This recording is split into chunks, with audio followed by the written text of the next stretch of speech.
To create your own custom brushes in Photoshop, all you're going to need is a new layer with some pixel information on it.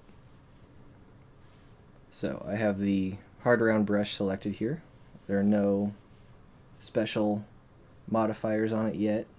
I'm just going to use it to draw out a kind of a blob shape that we're going to use to create a brush.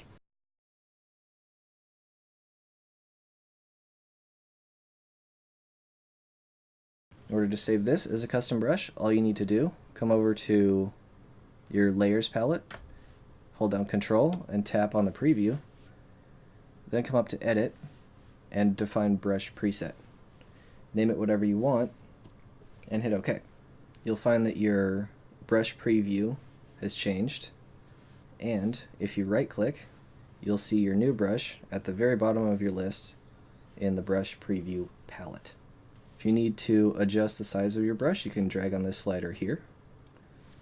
Alternatively, if you want to do it on the fly, you can use the bracket keys on your keyboard. Now, let's grab a new layer, turn this one off, and we can start playing with some of the brush settings. I'm just going to drag out my brush settings window. If you don't have yours docked on your user interface, come up to Window, and down here you'll find brush settings, or you could hit F5. There are a ton of options to customize your brushes here, but the only settings that we are going to mess with for now are shape dynamics and transfer.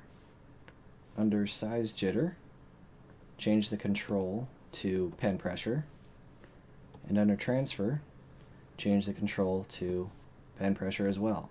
With those options selected, your line weight and the opacity of the pixels you're drawing are affected by how hard you're pressing on your tablet. Once your brush is behaving the way you need it to, come over to this new brush preset icon down in the bottom corner here. Name your brush whatever you want and click OK. Now any changes you made in your brush settings palette will be saved into your new preset at the bottom of your list here.